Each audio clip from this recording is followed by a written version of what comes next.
This morning we are being COVID compliant, and we welcome each and every one of you. The format for this morning press conference is as per usual.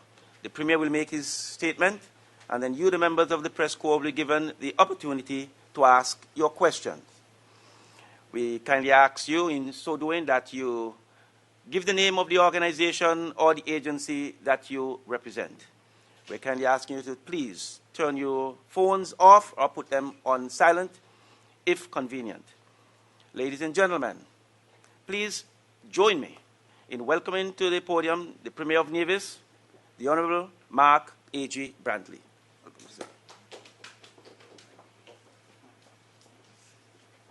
Good morning to members of the press and to members of the public who are tuned in via radio, via the internet. I am delighted to be back here with what I consider to be one of our biggest achievements to date, which is greater transparency and greater openness insofar as governance is concerned. Never before in the history of Nevis has any Premier made himself available on a monthly basis to the press. And this was one of the innovations that we promised and one that I'm delighted on which we have delivered. I start, ladies and gentlemen, by thanking God. I thank God because we, of course, yesterday were on lockdown as we expected Tropical Cyclone 9, which I gather has now been named Isaias. I trust I pronounced that correctly. And yesterday, of course, the island and the country went into lockdown as a consequence of the threat. I'm delighted that God has yet again decided to spare us any damage. I have had a full report from Mr. Brian Dyer, the Director of the Nevis Disaster Management. I've also had a full report from the Deputy Premier, the Honourable Alexis Jeffers, who is the Minister charged with responsibility for disaster management, and they have given the all clear, indicating that all is well on the island of Nevis. I gather that the only thing that we suffered here was there was a downed tree on the island main road near the Noah's Courtesy Garage. That was cleared away. There were no major damages reported except for some beach erosion, and we hope that that will be corrected quickly. And so I hope that you'll join me in thanking Jehovah God yet again for his abundant mercy. I want to point out that this weekend we are going to have a very important commemoration, and that is the 50th anniversary of the Christina disaster. The Christina, as we know, was the inter-island ferry that transported persons between St. Kitts and Nevis.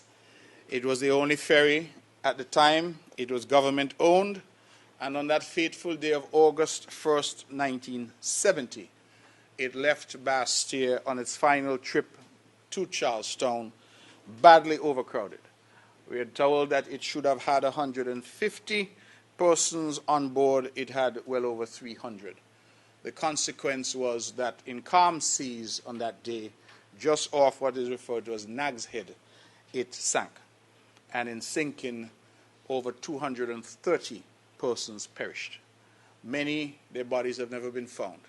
Many were buried or trapped inside the vessel and were buried at sea. Still others are in a mass grave at the Bath Cemetery. Still others, we are told, are in a mass grave at the Springfield Cemetery in St. Kitts. And that has been the legacy. We at the Nevis Island government, the Nevis Island administration, have seen it fit to mark the 50th anniversary in a very significant way. We will have tomorrow, God's willing, Friday at 10 a.m. a special sitting of the Nevis Island Assembly. The sitting of the Nevis Island Assembly is designed to give those who will speak an opportunity to pay their respects and also to commemorate in a formal and dignified way this tragedy. This tragedy we know has been seen as a Nevis tragedy all these years. We are saying it is time now that the nation recognizes it as a national tragedy. That yes, the majority of persons who died were from Nevis, but many from St. Kitts also perished on that fateful day. We have persons who have also survived, and we pay homage to them and, of course, to their memory of loved ones lost.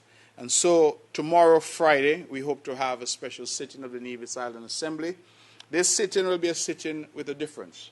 to mark the somber occasion and the significant milestone of 50 years since its tragedy, we have invited all of our former prime ministers and our current prime minister to speak. And this will be the first time that they will be addressing the Nevis Island Assembly. In addition, we have invited all of our former premiers and the current premier also to speak. Of course, we have lost Sir Simeon, and so he cannot speak. Interestingly, however, is that one of the speakers who we expect, Sir Kennedy Simmons, our only living national hero, was the only medical officer on Nevis at the time of this tragedy. So he brings a unique perspective to this tragedy that we hope he might be able to share with us tomorrow. And so we are asking all to tune in. We recognize that we will not be able to accommodate large numbers of people, but certainly we are asking you to tune in to NTV, to Vaughan Radio, where we hope to stream the proceedings that will happen tomorrow live. And we think that that is a significant event and a significant marker in the life and times of the people of Nevis. And so we invite you to pay attention accordingly. Tonight at 7 p.m., the Nevis Island Administration continues a series of town hall meetings that it has started. Dubbed Conversations with the People, we will continue at the Franklin Brown Community Center this evening at 7:30 p.m. 7:30 p.m., forgive me. We will be at the Franklin Brown Community Center. The first such meeting was held last Thursday at the Cotton Ground Community Center.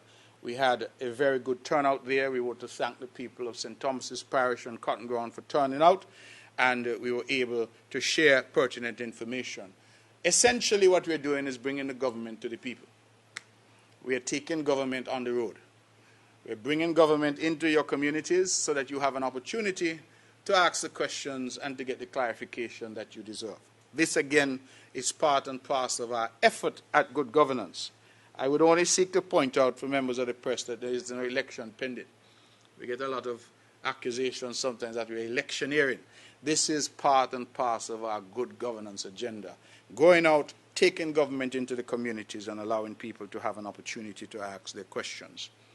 This weekend is also, of course, what we call Emancipation Weekend. We are aware that traditionally, Culturama now would be climaxing this weekend. Of course, due to COVID-19, we have been unable to have our usual Culturama activities. And whilst Minister Evelyn, our Minister of Culture, has said that Culturama has been postponed, I believe that we all agree that it has been cancelled for this year. And so, what we have decided to do is, of course, we have launched a campaign where we're inviting our brothers and sisters from St. Kitts to come over and spend the weekend in Nevis. Some call it a staycation, whatever you wish.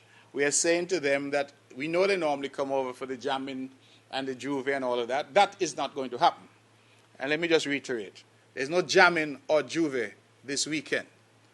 That might disappoint many, but that is the reality. We cannot afford that type of behavior during this particular time. However, what we have sought to do is to put on some events. We have sought the cooperation of the police to organize in Charlestown a sort of a mini food fair, if you will, where we hope that we can have booths spaced at 10 or more feet apart all along Charlestown, and that persons will be able to go and buy fruits, vegetables, buy food, buy drink. And we hope that we'll have the poets, because the poets will be performing, and perhaps the string band will be there. So a bit of folklore, but we are not having the bands and the DJs and the jamming. And so we're putting that together just so that people have some place to go and that our vendors can capitalize and make $1 or $2. In addition, we are aware that some of our hotels are offering specials, and we invite, of course, the good people to come over. We're also aware that at Sunshine's, he's having what he refers to as a wine, food, and Carib festival. And that is happening. He has, however, limited numbers, but nevertheless, we invite our people to go out and be a part of that. And all across the island, I assume people will be having get-togethers, family reunions, and the like. And so we welcome our brothers and sisters. We look forward to seeing them. And I trust and hope that I can greet as many people from St. Kitts as possible. Many Kittitians don't know Nevis. In fact, as I go over, some of them tell me they have never been to Nevis. You may find it hard to believe. but some of them say they've never been to Nevis. Well, I hope they can hear me. I'm inviting them personally to come and see their sister island this weekend. Come over, get on one of those ATV tours, get on a horseback riding, get on one of those little, what do they call over at Clifton's estate now, funky monkey tours, I think they call it.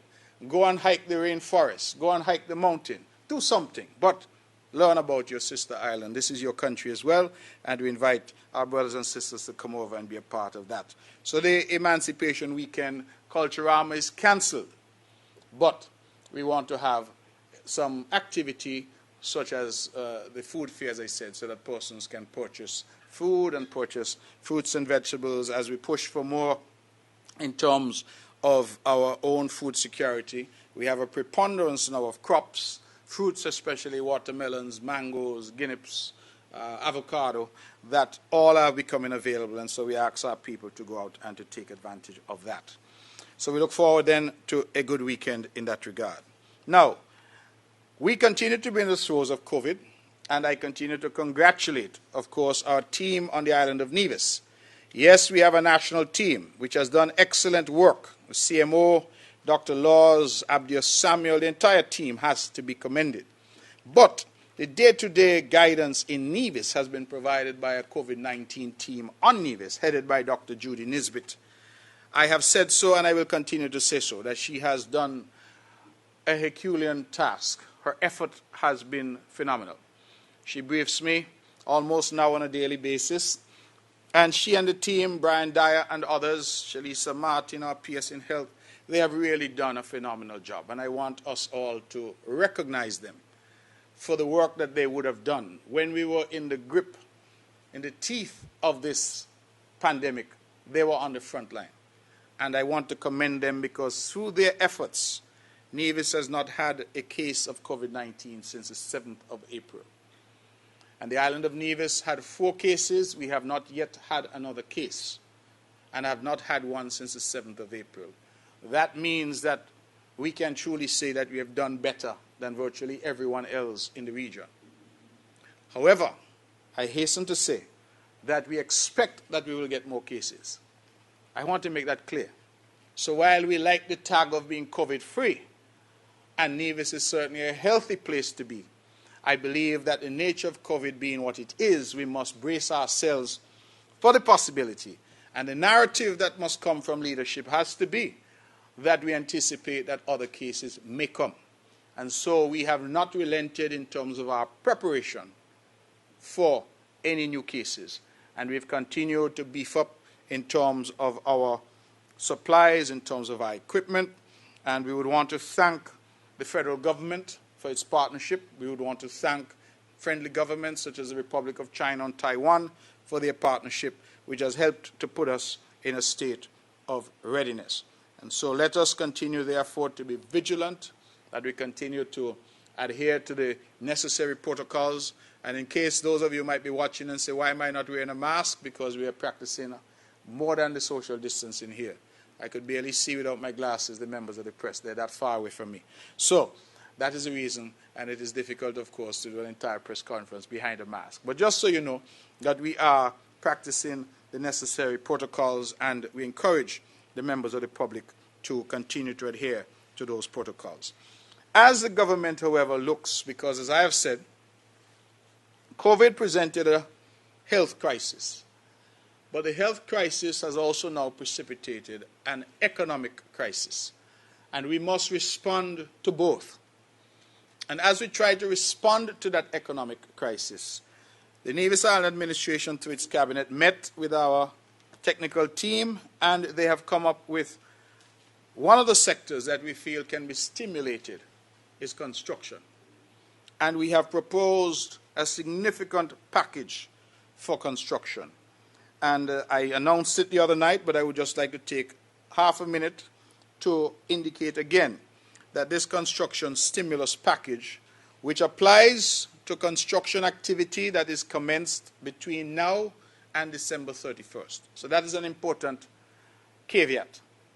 Don't tell me that you want to build in 2021 or 2022, because by then the stimulus will be over.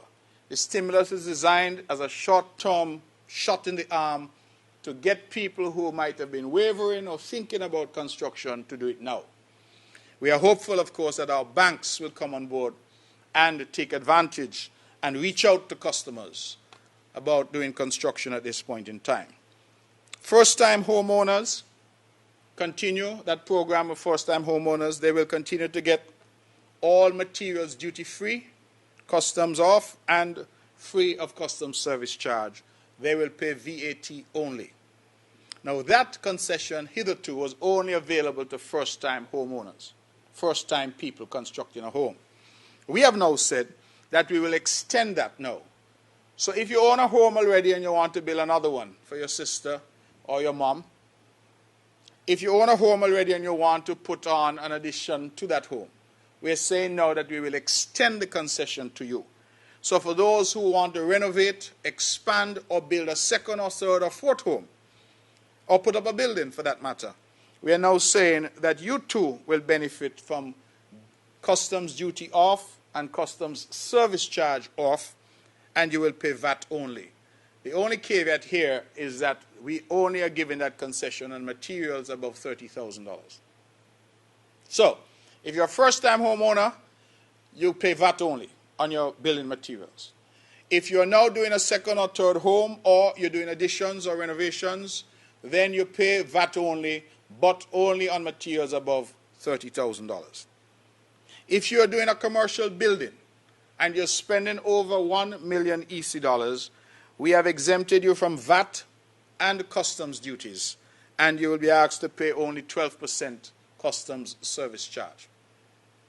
If you are doing a building, a commercial building, which is under $1 million, we are exempting you from customs service charge and customs duties, but you will pay VAT.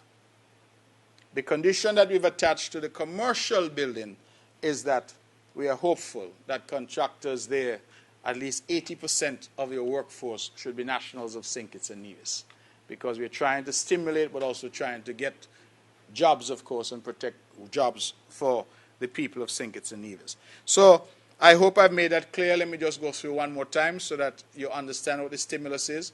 First-time homeowners, you pay VAT only on your materials. If you're doing expansion or building a second home or renovations, you're going to pay VAT only on materials over $30,000. If you are constructing a commercial building which is valued at over $1 million, you are VAT exempt and customs duties exempt, and you pay 12% customs service charge. If you're doing a commercial building under $1 million, then you pay VAT only on your materials. And the condition of those last two is that you must have 80% of your workforce should be locals. Bear in mind that during the hurricane season, we have also taken off all customs duties on generators and hurricane shutters so that people can better prepare themselves. Now, the applications should be made at the Ministry of Finance. You should be able to go in and speak to the folks there. They will guide you for those who are interested in taking advantage of these concessions. In addition, whilst we know that some people can get materials out of Miami and elsewhere, we're encouraging you to buy local. And so we're saying go to TDC, go to Hosford's, go to Island Tires, go to Builders Paradise, buy your material locally. You will still benefit from the concessions. And so there is no additional value in you going overseas if you can get it here in St. Kitts and Nevis. And so that is what we're seeking to do, and we trust and hope that the construction sector will respond, that the public will respond, and that people will be able to take advantage of this very generous package of concessions going forward. And as I said, let me end where I started, that you must commence your construction by December 31st. The idea is to give a short-term stimulus, to generate a shot in the arm, if you will, for the construction sector. And we know construction can generate quite a bit of commercial activity and quite a few jobs. Let me segue quickly. I want to congratulate. I normally start with that, but on this occasion, I have not started. But nevertheless, I want to congratulate young Kezi, Colin Kezra and Kezi Archibald. He has made the St. Kitts and Nevis Patriot cricket team for 2020 CPL. Starts on the 18th of August in Trinidad and Tobago. Kezran, along with 3 other divisions, have recently returned to Nevis after completing a degree in sports at the G.C. Foster College in Jamaica. I feel especially proud of these 4 youngsters because they were sent off on full scholarship from the Nevis Island Administration to study various disciplines in sport at G.C. Foster. And they've run the course. They now completed it. But of them, Kezi is being recognized today because he has made the CPL team for 2020. And we congratulate him and wish him all the very best. Since I'm in congratulatory mood, let me also congratulate the awardees for the Youth Impact Awards ceremony. That will happen on August 12th, which is International Youth Day. We're encouraging everybody to log on. All of these things are being done virtually. But those youngsters are Militia Clark in Sports Excellence, Brandon Powell, Information Technology, Verna Grant, Education and Lifelong Learning, Ravina Prasad, Youth in Agriculture, Delcia Burke in Volunteerism, and Cecilia Cressy Stanley, Entrepreneurship with Specialty in Culinary Arts. 3 special awards will also be distributed that night, but of course I congratulate all of the youngsters who will be the beneficiaries of the Youth Impact 12 Awards ceremony. Let me segue very quickly, ladies and gentlemen, to just give you some additional information. The water sector, water as we say is life, and I want to commend Minister Brand and his team who have really been doing an excellent job in relation to water. We have been going through a bit of drought, but obviously now the rains have come, and for that we are grateful. The Hamilton Filtration Project remains on hold as we try to get the technical expertise in. We have had some problems because those who were supposed to come were reluctant to be quarantined for 14 days, and so we're trying to see what we can do to get them here to get that plant commissioned. Once that is commissioned, we'll have a few extra 100,000 gallons of water into the system, and that is what we have been preparing for. In Harris Village, that's over in Webb's Estate, the first phase of the project involved the installation of approximately 4,500 feet of 4-inch HDPE pipes. Project commenced on March 9th. To date, we've laid 1,830 feet of pipes, and the first phase has already been pressurized. Persons living in this area were able to, in some cases, have their water restored, and others were able to get better water pressure. The intention has always been to supply water from the Stony Hill Reservoir to the upper sections of Harris's Village or Webb's Estate, and that has been the position since 1995. 1995. We are now delivering it, 1995 till now, 15 years later, we're now delivering on that. And so we are happy that we are moving in that direction and that the people of Harris's and Webb's Estate are going to get some relief. Of the estimated total length of approximately 4,000 feet, approximately 3,200 feet, 80% of 4-inch HDE pipes have already been laid. On the Hanley's Road project, 400 feet of 2-inch pipe extension that was completed in Hanley's Road, just above the community center there, to alleviate extremely low water pressure being experienced, and that period of construction was July 13th to 24th. So that's done, and we are happy and hope that the people there have got some relief. I am saddened to report that the Public Works Department has had, because of inclement weather, to revise their final closing date on 2 projects, the Brown Hill project and the Craddock Road project. We had hoped to have those ended now, the end of July. They have now asked for an additional 2 weeks to the 14th of August. But just so the people of those areas are aware, in Brown Hill, we've completed now all the curbs and drains. We've completed all the retaining walls, the backfilling. We have done 75% of the sidewalks, and we now will finish by the 14th of August.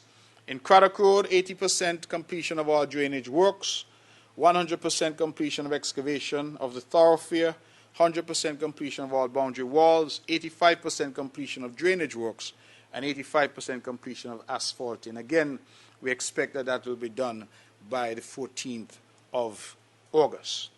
Now let me segue to the Labor Department. I want, ladies and gentlemen, for us to recognize that, as I say, COVID is a health crisis and it is also an economic crisis. Publicly, I've commended, and I want to commend again, the management staff ownership of the Four Seasons Resort. because when all the other hotels were closing and persons were being laid off, the Four Seasons also closed but took the decision to pay their workers in full for the months of April and May. And so all the workers at Four Seasons continued to get their pay for April and May, notwithstanding the hotel was closed. The Four Seasons had indicated they would only be able to do that for 2 months. But through some discussions with the government, they were then able to offer 60% of wages to workers for the months of June and July as well. We are here today on the 30th of July, and so July has come to an end. And as promised, the Four Seasons has started the process of layoff of workers. It saddens me, but that is the harsh reality. And so Four Seasons has reported that some 403 resort staff members will be on temporary layoff. 151 resort staff members will remain working according to their business levels and also to protect and maintain the Four Seasons plant. 7 homeowners association staff members will be temporarily laid off. 117 homeowners association staff members will remain working. So of the complement of staff at the Four Seasons, 403, a significant number of resort staff members, have already received or are receiving letters putting them on layoff. And layoff is a good, maybe nice sounding terminology. Simply means that people will have no income. People will be out of work. That is the harsh reality of the economic crisis that we are facing and will continue to face. So, 7 homeowners association staff members and 403 resort members. That's 410 divisions, petitions, families that will be affected. 151 resort staff members will continue to work, and 117 homeowners association staff members will continue to work. My math suggests that 268 workers will continue, but some 410 will be laid off temporarily. The only way Four Seasons can be open ultimately is for the borders to reopen. And that is an issue that we are grappling with. We have had some good meetings at the NIA level. We've also had some good meetings at the federal level. We've had meetings with the coordinating teams on St. Kitts, all looking at the question of when could be an opportune time for the borders to reopen. No date has yet been fixed in stone, but we are working, and as part of that effort, we are now seeing some training that has started for hotel workers, people who are on the front line in terms of training to equip them for how we are going to look and feel and how hospitality is going to be dealt with post-COVID. The sensitization and training for all tourism employees, that started on Monday. This is this week, Monday. And we have mandated that all tourism workers in Nevis be trained. We began on Monday on the 27th of July. The training is part of the preparation for the reopening of borders when that comes. No date has yet been set, but we have started the work. All tourism workers directly or indirectly employed must be adequately prepared, especially since there are high instances of COVID-19 in all of our primary source markets. The new normal requires a paradigm shift, new customer service requirements, etc. We anticipate that over the course of the next 2 weeks, over 1,000 persons will be engaged in the training exercise on the island of Nevis. And just so you know, this will include taxi drivers, it will include customs officers, immigration officers, NASPA workers, and of course hotel workers will be trained as well. Tourism establishments, they will all be responsible for their own in-house training based on the plans which they will have developed. The plans will be guided by the relevant COVID-19 protocols, and the Ministries of Health and Tourism will collaborate to monitor and guide the in-house training. The COVID-19 task force will inspect properties. Those that meet the requirements will be issued a St. Kitts and Nevis Travel Assured seal, which will be a physical document as well as an electronic seal, which is placed on the website and social media platforms of compliant tourism establishments. So I want to make that clear. That is not that we're going to set a date and everybody's going to open. That what we're saying is that persons must prepare themselves for reopening. And the COVID task force is going to be monitoring the various properties, inspecting. And those that are compliant will be allowed to open. Those that are not compliant will work with them to ensure that they become compliant. And that is what we are seeking to do, because we understand that we have to reopen at some point in order to allow the country to breathe, in order to allow these 410 people at Four Seasons and the near 500 at Marriott and those at Park Hyatt, they must get back to work. The taxi drivers must get back to work. The tour operators must get back to work. The restaurants must get back to work. And so we are seeking to achieve this, but as I've said, to strike that delicate balance between safety and health, which is paramount, and, of course, the economy. And that is a balance we must strike so that we don't have the one overpowered by the other. So we have to now find a way, and that is what the technical teams are advising on in an effort to find that happy medium, that sweet spot. We had the Mango Festival in virtual format. I myself chuckled when they told me that they were doing the Mango Festival virtually, because I have never eaten a mango online. Never done it virtually. So it's an interesting thing that they did. But it was a resounding success from the 3rd to the 5th of July. The entire weekend, including an informational video. This was done by Ministry of Agriculture featuring Banky. You all know Banky, Mr. Rodney King. I didn't realize Banky's name was Rodney King. I know he's Mr. King. I didn't realize it was Rodney. But Mr. King, Banky, as well as a virtual cook-off competition that was hosted at Cleveland Gardens. And our honorary division, somebody we're very proud to say is an honorary division, Judy Jew, who's a famous chef. She made a delicious mango tiramisu. So she was online teaching those of us like myself who like to cook how to do tiramisu from mango. The NTA is grateful for a seamless experience, looks forward to planning the 2021 Mango Festival. And hopefully Mango 2021 we could actually be there, not just virtual. There were 2 competitors in the Nevis Mango Festival cook-off chef competition. Wentworth Smitten was assisted by his mom, Julie Smitten, and they emerged the winners. And the chef and culinary artist, Erica Stapleton, was assisted by Joel Phillip, and they placed second. So we thank both Wentworth and his mom, and Erica and Joel, who participated in the cook-off. I think they had good fun. And so Smitten, he won a trophy and a staycation at Nisbet Plantation Beach Club when they reopened. The cook-off, we're told, was viewed by over 13,000 persons online. We'd want to congratulate our CEO of Tourism, Jadine Yard, and the NTA and the entire team for an excellent effort in pulling off this virtual Mango Festival. Let me just go quickly to something that I know is near and dear that people have been asking about, and that is the reopening of the early childhood centers. The information that I've been provided says that the early childhood centers, that consultations have occurred, a series of consultations and training sessions with supervisors, proprietors, and staff over the past few weeks.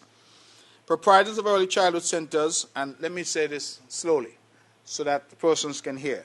Proprietors, owners of early childhood centers can reopen following completion of an application form and approval of their center from the Compliance Task Force.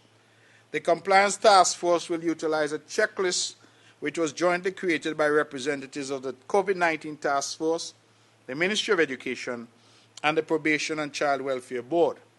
Proprietors or owners of early childhood centers can reopen their centers on a rolling basis and can do so at any time. They do not have to have a specific date. So, if you are listening to me and you're the owner of an early childhood center, what you must do is go and fill out the necessary form. The COVID task force will come and inspect, and once they're satisfied, you can open tomorrow. There's no date set for you to open. You open when your establishment is ready. So we are expecting that early childhood centers will take advantage of that and start the reopening process. That is important, because we can't talk about reopening the economy if parents with young children are then being asked to go out to work, because where are they going to leave their children? I'm very proud of this government that I lead, because we have always been guided by the mantra that our people matter most. And what we have done in recognition of the fact that our early childhood centers have been closed and that our parents must, in order to go out and work, have adequate daycare, we have in fact allowed, over the last several months, our civil servants, public workers, who have young children to stay at home with their children. And that has been controversial in some quarters. We have done it on a case-by-case basis, but it is part of the government demonstrating that it understands and that it cares. That our mothers, our fathers, whoever might be the primary caregiver, that some of them have taken advantage of the opportunity to be at home. Because I don't know about you, but I don't think that most of us can focus adequately at work if we have young children at home unattended. And so in the light of the daycare centers being closed and the early childhood centers being closed, we offered that concession to our workers, and many have taken advantage of it, and I'm quite proud that we were able to do so. Just to advise that we have talked a lot about the TVET and the TVET project. It has now started in earnest at the Gingerland Secondary School, and there will be a groundbreaking on August 6th. We will hear some more about that, no doubt, as we move on. Ladies and gentlemen, let me just quickly go to the Ministry of Health, which has been on the front line during this COVID-19 pandemic. And the Ministry of Health has continued to work closely with the federal counterparts, with PAHO, with the Taiwanese government. We have recently benefited from an additional 2 ventilators, 2 defibrillators, a supply of PPEs, which I think is personal protection equipment. We also have a PCR testing machine that has come. We are trying to get that commissioned so that we can do testing at the Alexandra Hospital. We have 2 infrared camera systems. They will be placed at Alexandra Hospital and the Van Samer International Airport. And all the infrared system, as I understand it, is as you walk into the room, it scans and gets your temperature without actually having to take your temperature, whether with a thermometer or with one of the temperature gauges. So we're trying to move with the times and are grateful that this equipment has come. The Ministry of Health is also now facilitating, working with the COVID-19 task force on Nevis, PCR testing to those persons who may require a test for travel purposes. Now I want to make this clear, that some countries are saying if you want to come there, for example Antigua, if you are traveling onwards, Antigua's airport is open, but you want to transit through Antigua, you must have a negative COVID test. So persons leaving Nevis, going to London via Antigua, have to get a COVID test done locally so that they can present that on check-in and present that to the authorities in Antigua. And so we are facilitating that now for you. You're asked to write to the task force, and the email is COVID-19 taskforce@niagov.com. Or you can call 469-1423 or 662-9342 for further information. The test costs $400 EC or $150 US. So if you're traveling and you want a COVID test, we are facilitating you, we are assisting you with that. Please email COVID-19 taskforce@niagov.com or call 469-1423 or 662-9342, and the cost is $400 EC or $150 US. Importantly, ladies and gentlemen, as part of the economic response, the Gender Affairs Department is currently conducting a boot camp for persons who are desirous of starting a new business or expanding their existing business. 14 persons are currently enrolled, and what we're trying to do is create a path to entrepreneurship.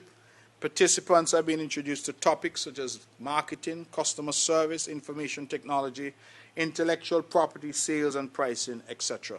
The idea is to collaborate with the Small Enterprise Development Unit so that individuals can be prepared, develop their business plan, and then through SIDU, they can get financing of up to $100,000 to help We have said that we are very committed to the development of the small business sector, and we continue to urge individuals to take advantage of these opportunities.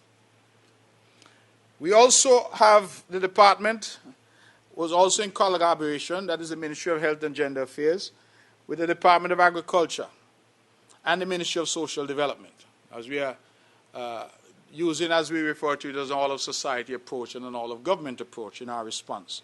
So you see a lot of collaboration between various departments, and they facilitated a backyard gardening seminar on July 15th. The seminar was the launch for a project aimed at encouraging participants to see backyard gardening as a step towards greater food security, especially now, of course, in light of COVID-19. 12 participants, mainly women from the RISE program, were provided with startup kits. These included seeds, seedlings, and a variety of small gardening tools. So again, the government is seeking to stimulate activity. We're trying to give people the means to fish, the opportunity and the training to go out and fish, so that they then can provide for themselves and their families.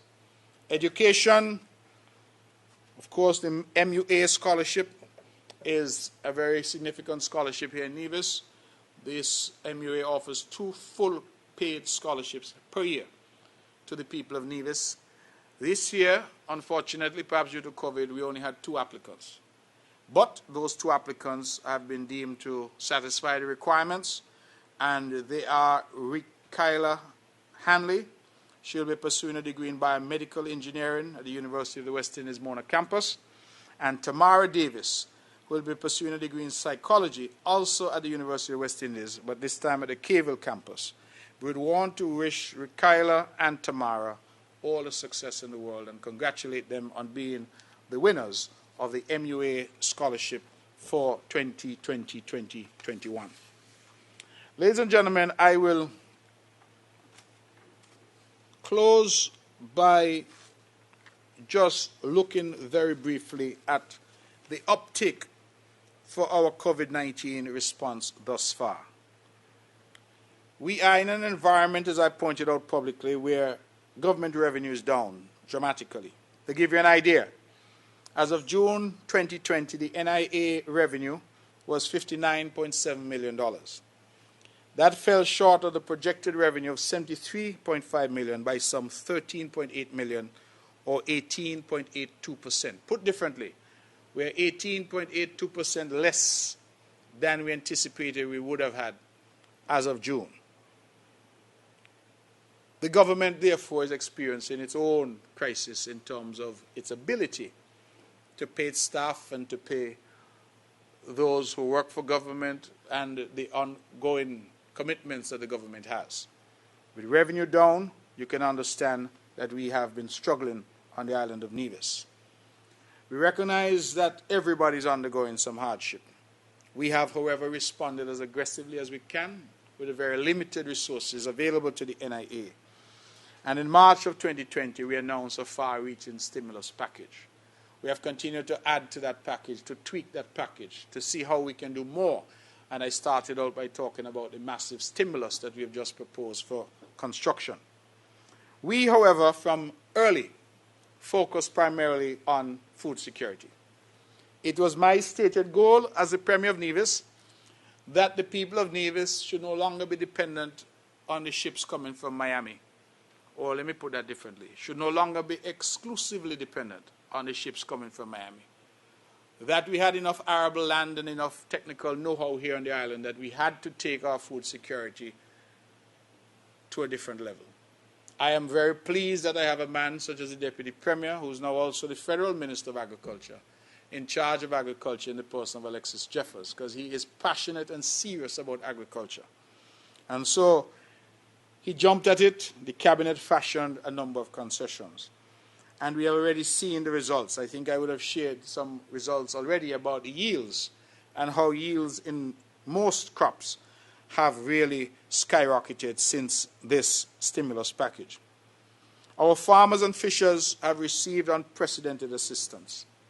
That has included free seeds, free seedlings, free fencing wire, free fish pot wire, free fertilizer, free land preparation, and in some cases we provided labor from the agricultural department to go and work on some of these farms at no cost to the farmers. We have also offered free water for 6 months, reduced costs at our abattoir, and most recently, we were able to benefit some 100, I believe, and let me see if I have the number here. Yes, 154 livestock farmers benefited from free feed through a process with ECGC in St. Vincent, where we got an entire container of feed from them that we distributed to our farmers for free. We have given concessions on water and electricity. Every church in Nevis has received free hand sanitizer and masks from the government.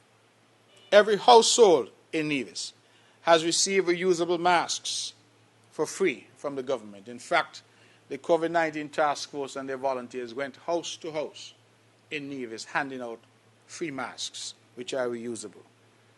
Thus far, we are told that 250 domestic consumers have benefited from 50% electricity rebates from NEVLEC. 1,666 persons have benefited from Social Security, the Social Security relief package that was offered in Nevis. 1,666 persons in Nevis. That has been valued at $3.52 million. Social Security has asked me to tell you that they're still processing claims and they're asking for your patience. There was a problem because they found that some people were overpaid. Some people applied in St. Kitts and they applied again in Nevis.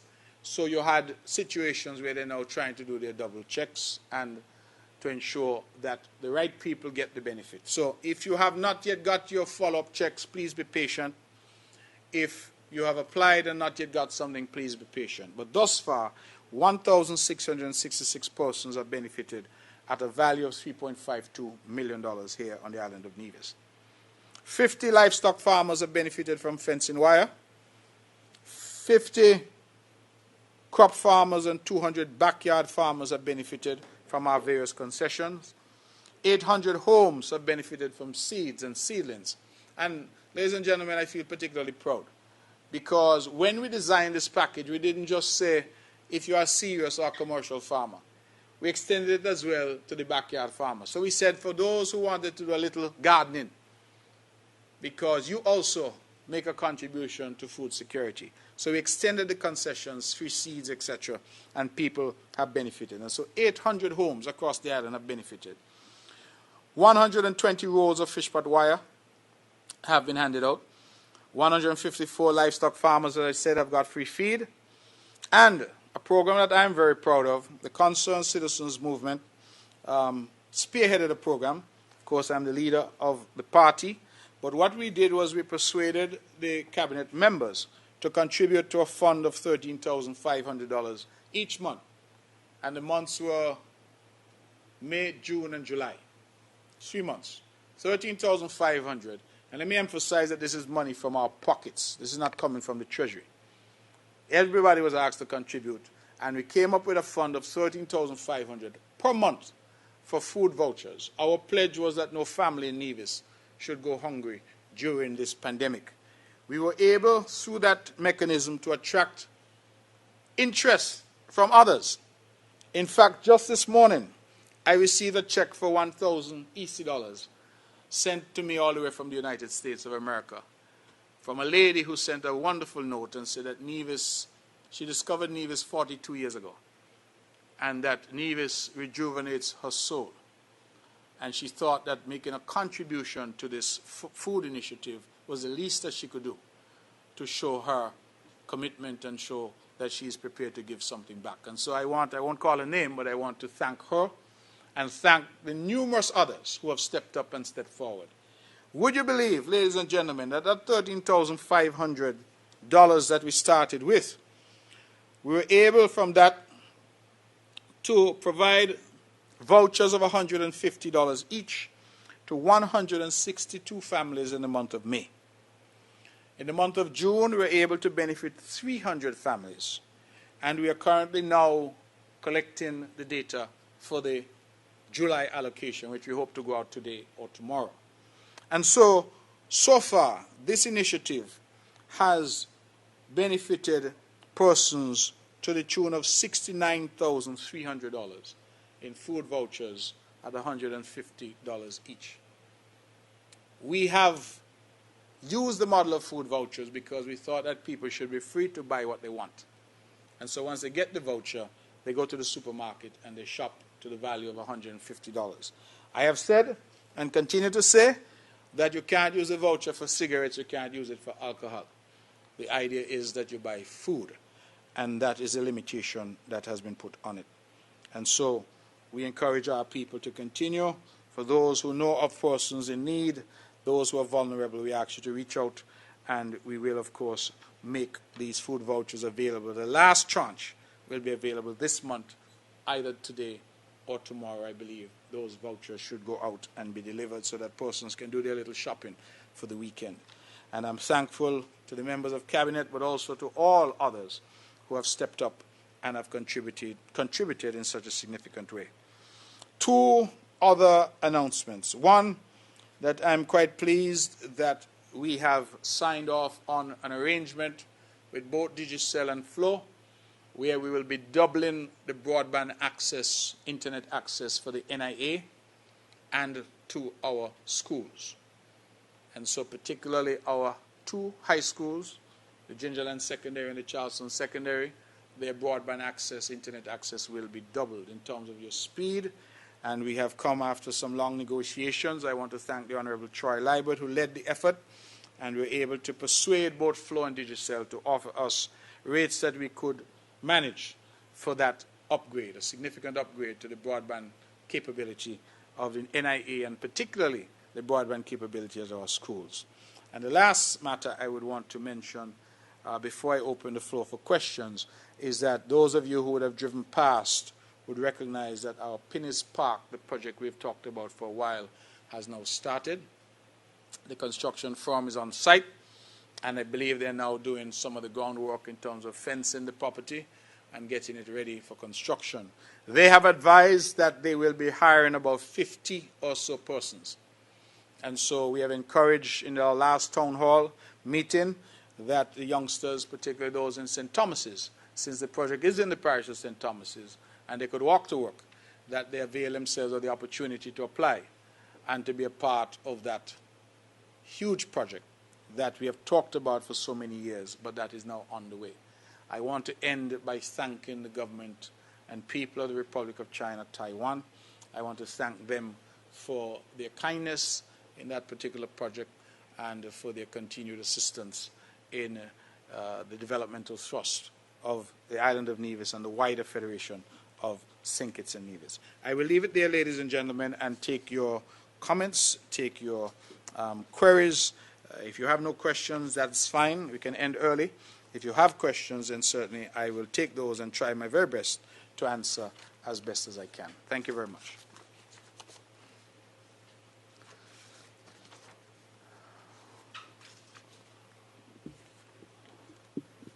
Pleasant good morning to all. Good morning. I am Bjorn Hanley of BHC Media.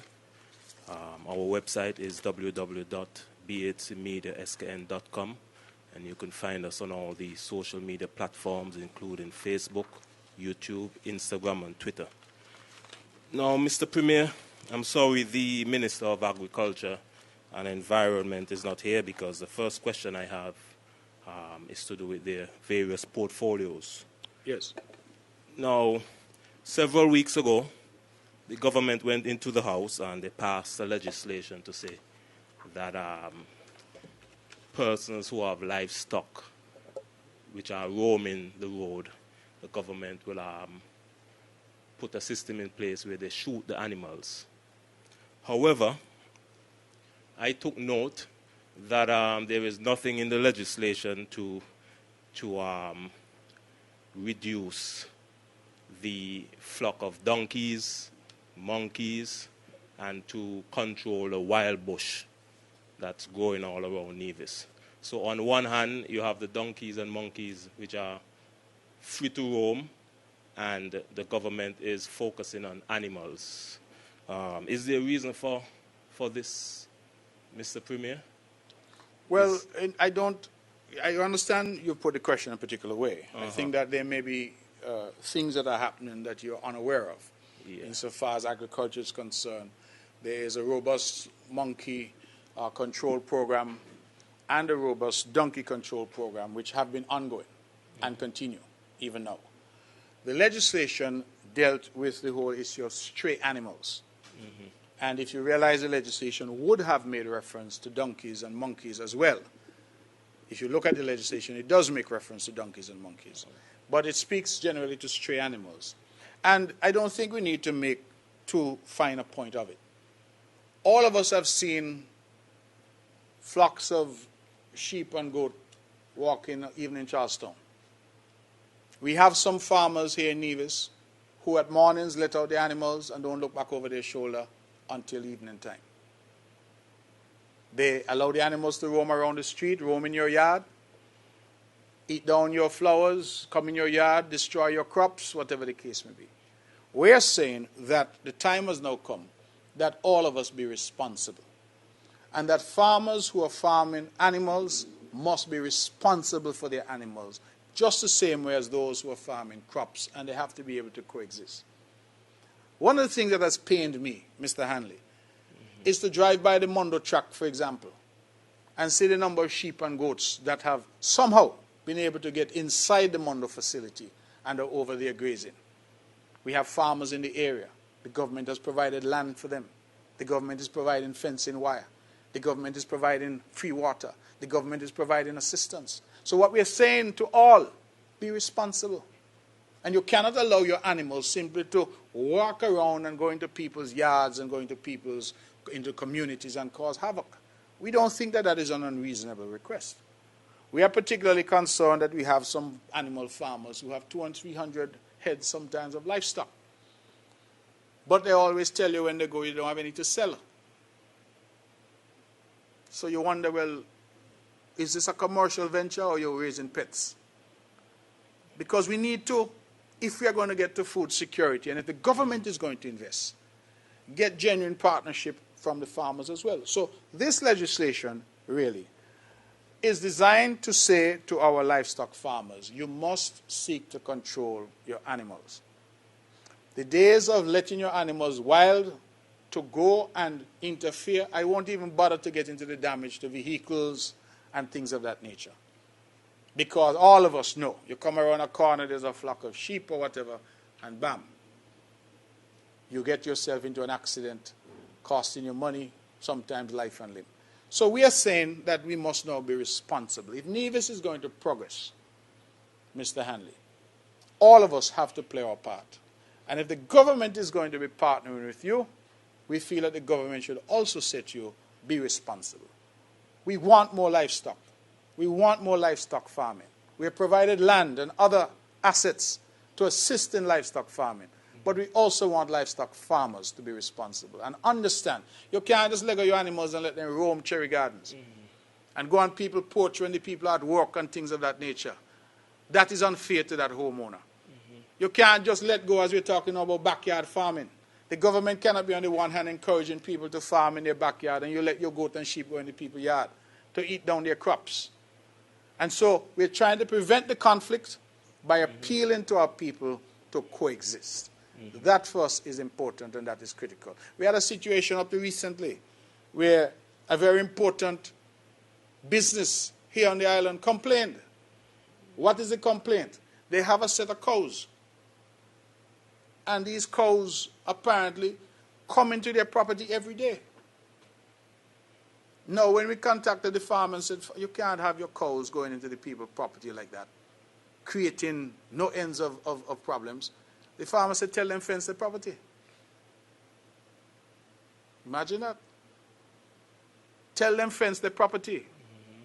Not that he should control his cows, but that they should fence their property. And that is what we're trying to get, for our people to be responsible. I talk about it all the time.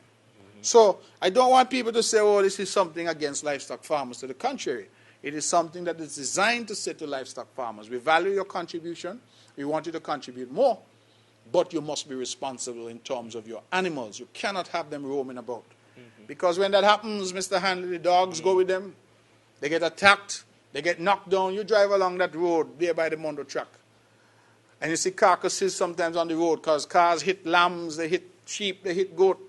That's a loss to the farmer. So the farmers must be responsible and must be able to take farming seriously and control their animals. And the government is prepared to partner with them as we have done, and will continue to partner with them. The monkey and donkeys are in fact included in that legislation, but separately we have had programs dealing with those which are ongoing. Okay, Mr. Premier, you made some good points there, but don't you think that the animal situation could have been handled a little bit better? In other words, you mentioned food security, and also you mentioned that the government needs revenue. So instead of shooting the animals, don't you think impounding the animals and charging maybe $100 per animal, that would have been a good way to provide some jobs and to get some money? Well, we've had the pound system, but Mr. Hanley, remember that this is an effort because the pound system obviously hasn't been working. We've had the pound system going back to colonial times. Yeah. So what you're saying is currently existing. It has not been working. So that is the problem we are saying, well, how do you address this? Because you have a system which ought to address it, which hasn't been working. The pound system has failed. So what do you do? But how did it fail? The farmers, when you unpound animals and the farmers don't collect them, then it's a government property. Well, not just that. You have to impound animals. You have to go, you have to catch them. You have to transport them to the pound. You have to do all that. You ever try running cattle or running goat and sheep to try and catch them? I'm sure. Who's going to be doing all that? I'm saying that is the problem. Those young men out there, they are very skilled. Well, okay. Well, the system has not worked, and so we're trying to fix the system. We do not know if this is the perfect solution, but this is a solution that the technocrats came up with, that farmers understand that not just the government, but homeowners who have their properties violated have the right to call the police and ask the police to dispose of the animals. But what happened, let's say you go out and you shoot 10 sheep. What do you do with that? Do you just bury them? Well, the legislation has all that provision, Mr. Hanley.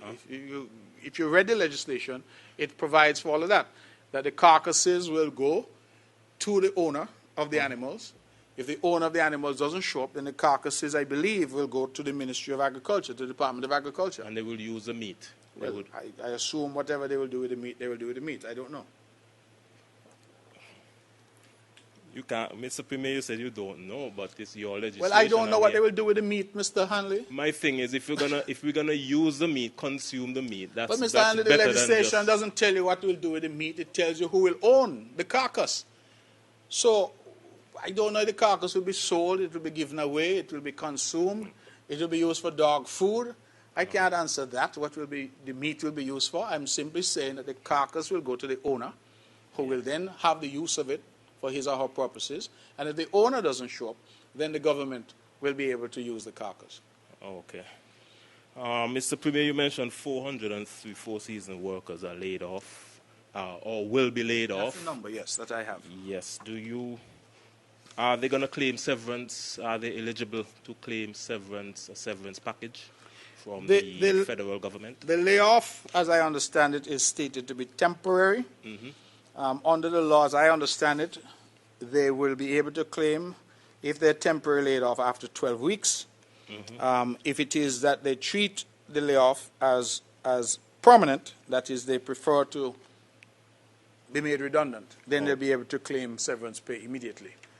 So it will be a question of how the workers and the employers and the Labor Department chooses to treat these particular workers.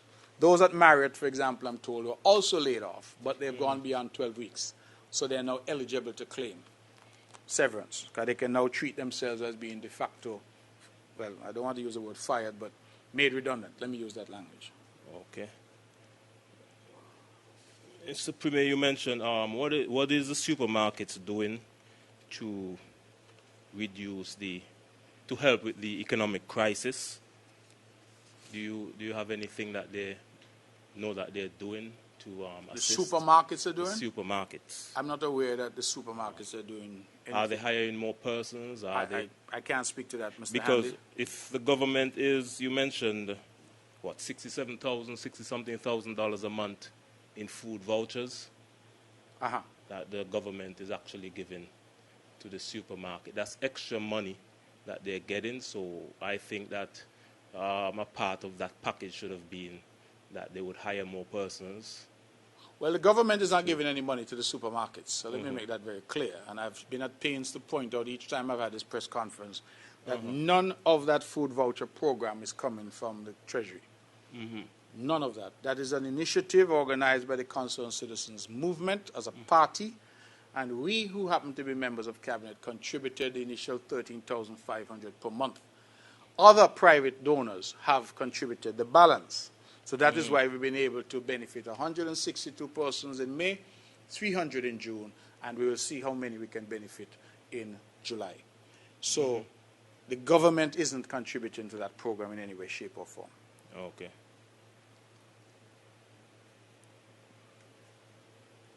But we all would agree that through this crisis, the supermarkets are making a lot of money, a lot of extra money.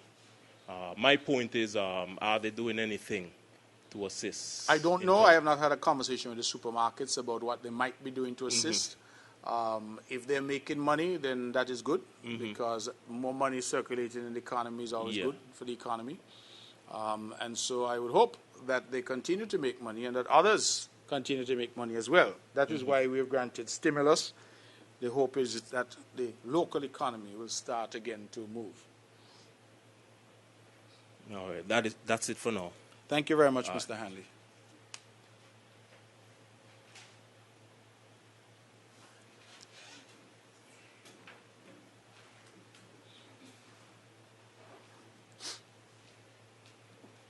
Good morning. Monique Washington, St. Kitts Nevis Observer newspaper. Good morning, Ms. Washington. I'm going to start off with schools. In a normal school year, Public Works would have, around this time, begin work, remedial work at the schools. It's not a normal year. School has been closed from Easter. Has remedial work started? And if they have started, why start them so late, being that school was closed from Easter and it's going to be opening in September? With all the exemptions in taxes, how will the NIA Treasury stay afloat? And in what ways is the government planning on recouping the revenue lost? The Christina, now it's been 50 years that the Christina has sunk. Has your government or the federal government given any consideration to compensate the survivors of the Christina or even families of persons that would have perished on the Christina? The hospital. Now, previously you would have said that the government have put on hold all the capital projects, the hospital being one of the capital projects. Now, my question is, if the money for the project was already allocated to do the project, why would that project be put on hold? And also, can you tell us if you foresee at the end of this project that it will come in on budget or at budget? And coming off of Mr. Hanley speaking about the shooting of the animals, and licensed firearm holders are the persons that are basically allowed to do it, if needs be. Is there any fear, or does the government fear, that humans might be harmed or killed during this process by stray bullets or by accident? And the last thing, can you give us an update on the NIA and Win-Ear situation? Thank you. NIA and what? Win-Ear. Win-Ear? Yes.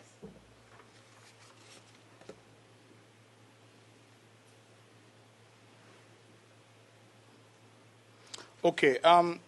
Thank you very much, Ms. Washington. You talk about schools reopening, and then you talk about government having a lot of revenue leakage loss right now, and how do we plan to recoup? And I smiled when you asked the two questions one after the other, because the two are connected. We can't do school renovations with ear. We have to do it with money. And so part of the question about why have we left things so late is connected to the second question that you asked, because our revenue is drastically reduced, and so our capacity to undertake certain repairs is affected and negatively impacted. We would have liked to have done more. The only major works that we did was at the Charleston Primary School during the COVID difficulty, the lockdown, so to speak, and we had asked for special permission to do that. The country was still under lockdown, as you know, still under curfew, and so we had to work within a very tightly constrained time parameters. But the short answer to your question is the money, the resources to do what we would normally do have not been readily available. And so we are starting now to do some minor remedial works at some of the schools. The budget that had been presented to the cabinet to do the usual was, I think, over $2 million. We did not have the capacity to do that this year. And so we have shrunk that to deal with things like the bathrooms and critical areas at the various schools that we are seeking to address. And so we're doing a number of small projects at the schools rather than the large projects replacing roofs and things like that that we've done in the past. So the two are connected in that sense, that we haven't had the revenue to think. In terms of recoup, how do we recoup revenue? Short answer is that the only way I think we can do it is to stimulate the economy. The more economic activity, the more consumption is the only way that we can, perhaps not recoup, but certainly recover as we go forward in terms of getting us back to earnings and revenue streams to which we have been accustomed. And that is why I've been pushing so hard to try to get the economy jump-started. That is why this weekend is so important, that we get as much consumption as we can. Being safe, of course, but at the same time generate as much consumption and as much activity as we can in the local economy, so that the people here can make, and if they make, the government collects its taxes as a result. So our plan, therefore, is one of economic expansion. That is what we're seeking to achieve in order to get us to a point where we can recover and the island can start to breathe again. Christina, you mentioned compensation. You asked, why has my government, I believe, or the federal government? The only thing I can say in relation to this issue of compensation is that the ferry was owned by the government of St. Kitts, Nevis, and Anguilla at the point. We did not yet have independence. We did not yet have a Nevis Island government at the time. And this was a ferry owned by the government that was situated on St. Kitts. If there's any liability, therefore, that liability would lie with that government, not with governments that would have been created post-independence, as the NIA has been. But it has been 50 years. And I believe now, if we're talking about compensation, if we're talking about doing something, then we perhaps might think of other things that we can do. And I suspect that we will hear more on that very shortly. We have a special sitting of the Assembly on Friday, that is tomorrow, and then we have the commemorative service on Saturday. So I'm certain that perhaps some greater clarity of what the NIA is prepared to do will come as we look at those statements that will be read during those two functions. The hospital, you say that is one of the projects that has come to a halt, and you say money allocated. Why would that be on hold? I think that you must understand what the budgeting process is like. That funds that are allocated doesn't mean that the funds are sitting down in a drawer waiting for that project. So because we say that $20 million this year is allocated to the hospital, if things go wrong, as they've gone horribly wrong with COVID-19, we may not be able to meet that target because we are funding a lot of these projects from revenue. So even though they're capital projects, we're funding them from proceeds that the government gets. And so it's not just a question of whether money was allocated in terms of budgeted. It's also a question of have we been able to actually realize those monies in order to do the project. And that has been the problem that we've had this year. And that is why I said that we had to revisit, and some of these capital projects we've had to either put them on hold or slow down, because we have to fashion an ability to pay. Shooting of animals, you say about humans getting hurt. I would hope not. I would hope that those who are trained in the use of firearms, especially the police, would conduct themselves responsibly, and that would not be an issue. And so, whilst anything is possible, I hope that that kind of possibility would be remote, if it happens at all.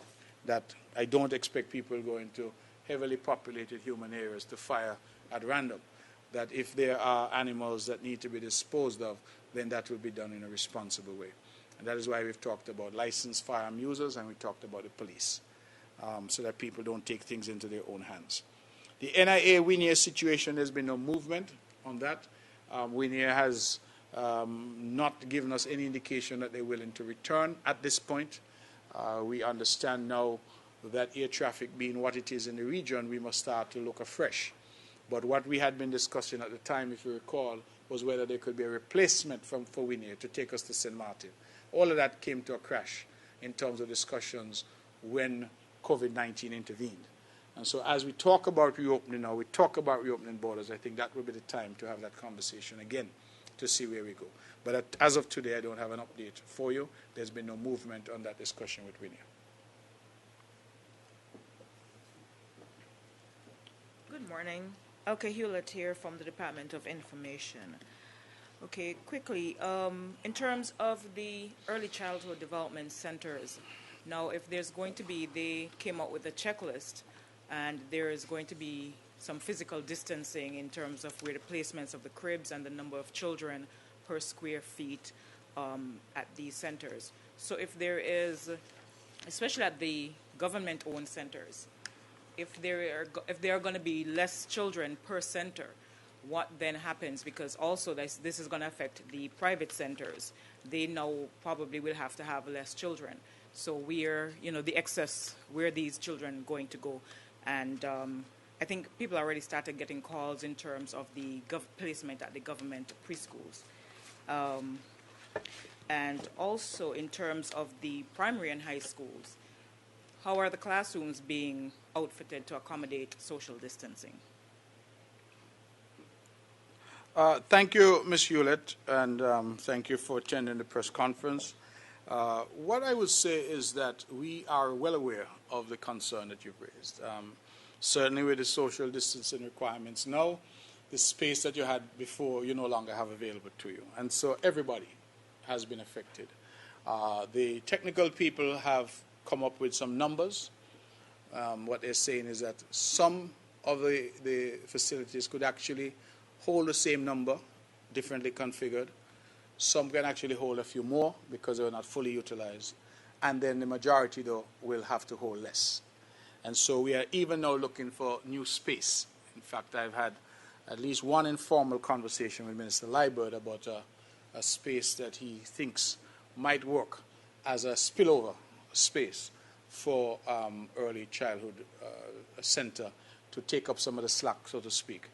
What I would say is that I am particularly concerned about the private sector early childhood centers, because while the government has the ability to perhaps maneuver in a particular way, they don't. And because they charge per child, per month as the case may be, if suddenly they're told that they had 30 children and they can only have 15, then certainly their revenue stream is cut significantly. Their ability to stay open is impacted. And so I propose to meet with them to see what we can do to assist those from the early childhood centers as well, and to see whether or not we may have any space available that we might be able to facilitate and assist them, because they are providing a critical service. But we recognize that the new requirements will generate some hardship for them. And it's not even a thing where you could do it in shifts, because people are working 8 to 4, and that is the time that they would want their children being taken care of. So like the churches were able to do shifts, the early childhood centers, we can't do that. So it's a real concern, Ms. Hewlett, and so we will have to do the best we can, but I propose to meet with them to determine how and what assistance we might be able to provide to assist them in continuing to provide that critical service, even at the reduced levels that they're doing it. From the government point of view, however, the government side, we're looking at space that we might be able to do some of the spillover. In relation to the other schools, all the other schools, we are seeking to reconfigure in terms of spacing, principally in terms of spacing, but also in terms of the bathrooms, making available greater sanitization throughout the schools, etc. All of those things will be done and will continue to do.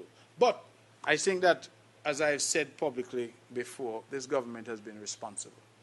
I believe that anybody who is fair, and even our harshest critics would say, that we have handled this pandemic in a responsible way. It is interesting that someone sent me a clip just yesterday of the Honorable Andrew Holness, the Prime Minister of Jamaica. And in response to a challenge by MP Lisa Hanna about masks and wearing masks, his response was that Jamaican government might have to consider making masks available to the population in Jamaica. And I smiled to myself because that's something Nevis did months ago.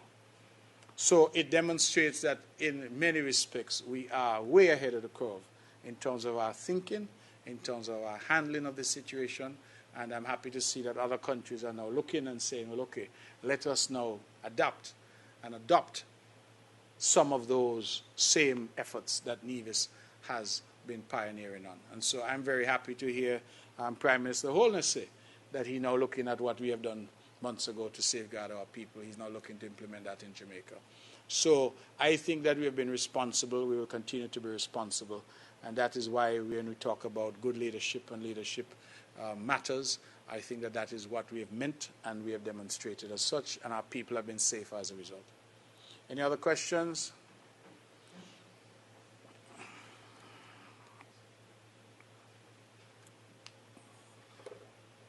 Good morning, everyone. Good morning, Mr. Premier. Good morning. Jarvis Brown from Vaughan Radio. Just a few questions, Mr. Premier. You mentioned just a little while ago that 1,066 persons here at Nevis will have benefited from the COVID-19 relief fund.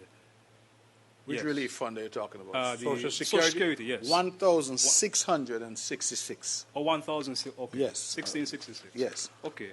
In light of that, sir, are you in a position to say if whether there will be some sort of continuation of that fund? Because we know that it would have been designated for 3 months, namely April, May, and June. So are you in a position to give a continuation of that, sir? I am not in that position. That will be a decision that will have to be taken at the federal level. Yes. I am aware that discussions have started, but I am not aware what will be done yet. Bear in mind that the anticipated uptake turned out to be higher than we thought it would be. And so I can't answer that question as yet. The second question, sir, with regards to some weeks ago, the quarantine site breach there in St. James, could we have an update on that as well? Quarantine site breach? Yes, 2 individuals. We have beefed up our security. We continue to speak to those who are quarantined that they must conduct themselves responsibly. That's a word I've used a lot during this press conference, that they're in quarantine for their own protection and for the protection of others. And so that has been our response, is to beef up security and beef up our public education, beef up our interaction with those to be quarantined so that they know what the expectations are. If those individuals, any police action or prosecution will occur, that will be a matter for the police authorities. And the final question, sir. We know COVID-19 would have basically postponed or even cancelled a lot of activity and events, not just in Nevis, but throughout the world. Yes. But in light of that, sir, with regards to certain construction, like at the University Heights or at Hamilton Estate, could you give a time frame as to when these projects will continue this year or yes, next definitely. year? Definitely. Those projects are intended to move forward. I believe University Heights is in fact in a state of readiness to move forward.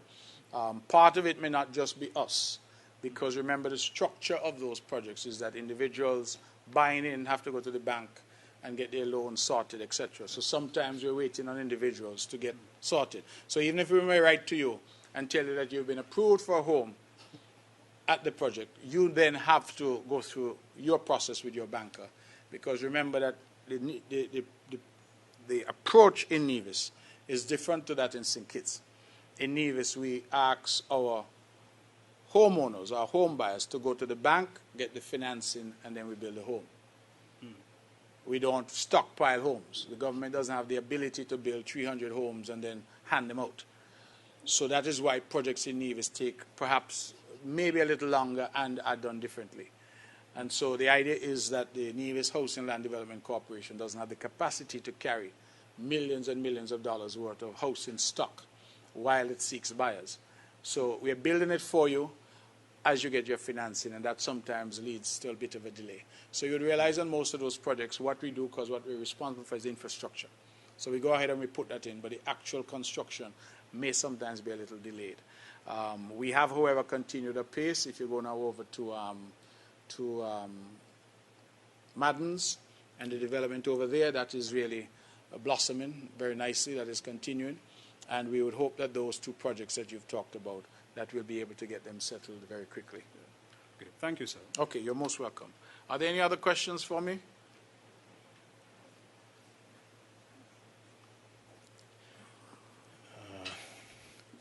Three final questions. Just to piggyback on what my colleague Miss Hewlett said from the Ministry of Information. In regards to the opening of schools in September, I took note that the Minister of Education in Nevis, the Honorable Troy Liburd, he said that schools will be open in September.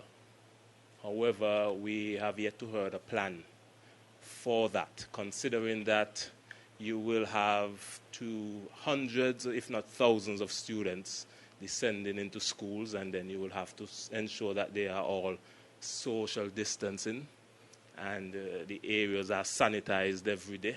So will the government hire more persons to ensure that that happens, or will that be the responsibility of the teachers? Well, of course, we would expect to hire or retrain. One of the situations now is that the cleaners that we have at our schools are largely part-time. A lot of them just come for an hour in the afternoon or 2 hours in the afternoon. So we are currently already seeking full-time persons, because recall now the way things have changed, we're going to have cleaners available all during the day. So there's a continuous cleaning, continuous sanitization, bathrooms, public areas, etc. So that has already started, that process of seeking to identify persons who are able. So what we're going to do are that those who currently are doing cleaning at our schools, clearly they will be our first choice. Right? If some of them cannot do that, don't want to do that, then we'll have to make available those options for other people who might want a job as a full-time cleaner. The idea of part-time now has to go out the window, because we're going to need people there all day, every day, doing the necessary sanitization as we go. So that's part and parcel of the preparation that we've already started. The other, as in response to Ms. Hewlett, is that we're going to have to do some physical adjustments at some of the schools, and we will have to better prepare our bathroom facilities, our sanitization facilities. I think you're going to see sanitization stations being positioned out throughout our schools, throughout our public buildings. That is part and parcel of what we will also be doing. So you'll hear more as we go. But yes, all indications are that schools should open as scheduled in September, early September.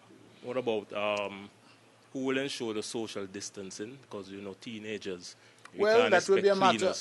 That will be a matter for the discipline at the school, the security guards, the principal, the teachers. I think all of that, they will have to work collaboratively to seek to ensure that we do the best we can in the circumstances. Okay. Just to piggyback as well on what my colleague Monique said about compensation for the over 300 souls who perished on Christina. I took note that Christina sank in 1970. Yes. My history tells me that St. Kitts and Nevis was a colony of England, Britain, in 1970. So compensation can be made by the British government. So have the government made an application to the British government in regards to their negligence during that time? You assume a lot of things, that the British government was negligent. For example, I don't know. I don't know who was responsible, whether it was the British government. St. Kitts and Nevis had a local government in place. I believe that we were, if memory serves, an associated state with certain self-governing responsibilities. We were headed at the time, I believe, was by our first national hero, Right Excellent Llewellyn Bradshaw. And he had a government, and that government owned the ferry, Christina. So whether that now means that the UK government had some responsibility, I can't answer that. Well, an application, in terms of an application, I'm not aware that any application was made to the UK government. I don't know that anybody has ever held the UK government responsible for this tragedy. And so the answer is no, I am not aware of any application having been made. Well, that is something we can look into, because I could tell you they take that very serious in England, because I remember when I was there studying for 4 years. I was attacked while working part-time by 5 men, and I took the government, I made a claim, and I was able to collect £5,000 in compensation for some head injuries and face injuries that were caused. So my thing is, if an application is made in regards to Christina, I'm sure they would look at it, and we have nothing to lose. Well, I hear you, So, and that is something I suppose yeah, that we and we need the money now, right? We can look at. we But it need wouldn't the be money us now. getting any money. And if any money came, it would go, I assume, To the those- families, to the 300, and that is a good economic stimulus there. We could do with some of that money now for compensation in regards to the over 300 souls who perished. Mr. Premier, I listened a little bit of your show last night in regards to you and Ras Elroy was talking about Africa, and I must say it was a very, I agree with most of the things you said. You tend there. to. You tend to. That is not unusual, Mr. Hanley. You tend to Yes, agree it with was me most times. it was a nice show. Good. You spoke about there's places in Africa where it's well developed, but the issue is the imagery here. For example, I was living in England for 4 years, and I have had many African friends there. And would you believe I was the poorest one between there? Those guys were spending a lot of money. They had a lot of money. And I actually told them that about the desert, you know, images that we see on TV down here, about sick children and the desert and stuff like that. And they laughed because a lot of them they said they've never been to those places. To get to some of those places that they show us on TV, the wars and the desert and sick children, they say they have to fly about 5 hours from where they live to get there, so they've never been to those areas. So Africa is a rich country, but the issue is that what we see on television is negative imagery. What is the government doing to improve that? For example, I don't know if we could get some African channels and stuff like that, because that goes a long way in improving the image of Africa among citizens, because many of them, they think like Africa is just desert and sick children and stuff like that. So what is the government doing to improve that? And you also mentioned, one of the things you mentioned is you mentioned something about a direct flight from Nigeria to St. Kitts and Nevis, that you're working on it. Can you give us a little details on that? Because I believe that would be a fantastic idea, a direct flight from Nigeria to St. Kitts and Nevis, because Nigeria is the largest black nation in the world, and lots of, they are oil rich, and there are many wealthy persons in Nigeria. So if we have that direct flight, that would be fantastic. So can you give us a little details about that? And that's it for now. Okay, thank you very much, Mr. Hanley. Thank you for your suggestion about the UK government, something that certainly is worthwhile looking at. The Africa and the discussion about Africa was part of the discussion about reparations. I think that is why Ras Elroy came to the radio program last night. And we have a reparations committee now that has been reinstituted in St. Kitts and Nevis, headed by a lady called Carla Astafan. I believe that Mr. Ras Elroy is the vice chair of that particular committee. And part of that reparatory justice, as they call it, is the whole issue of repatriation, that persons like yourself, if you so desire, can decide you're going to go to Africa and leave the Caribbean and go to Africa. And so they're having that discussion, and I thought that the discussion last night was enlightening, it was engaging, and the idea behind it was to do some of what you are describing, to give a different perspective and to change the narrative. That all of us, the media, of course, you're the ones who are principally shapers of public opinion, that you have that responsibility. You make a very good suggestion about African channels on cable. That is something that certainly is worthwhile looking at to see if that would help. The direct flight from Nigeria, nothing came of that initiative. This was something that had been proposed by our honorary consul in Nigeria, but that sort of fell apart, particularly as COVID intervened. Whether or not there's any appetite post-COVID for it, we'll have to explore. The reason I raised the point last night because someone was commenting that they had taken them 3 days to get to Africa. And I was surprised that when we had these discussions, they were saying that it was only 10.5 hours from Nigeria direct to St. Kitts and Nevis. That surprised me because 10.5 hours is nearly the same distance to the UK, for example. So we, again, mentally have this image that Africa is so far away from us. But here was a suggestion that you could get to Africa in the space of time, roughly give or take 2 hours that you would take to go to the UK. So that really was the context in which I raised this. But that particular initiative had sort of withered away because the interest had waned and COVID intervened. And so we have not restarted that.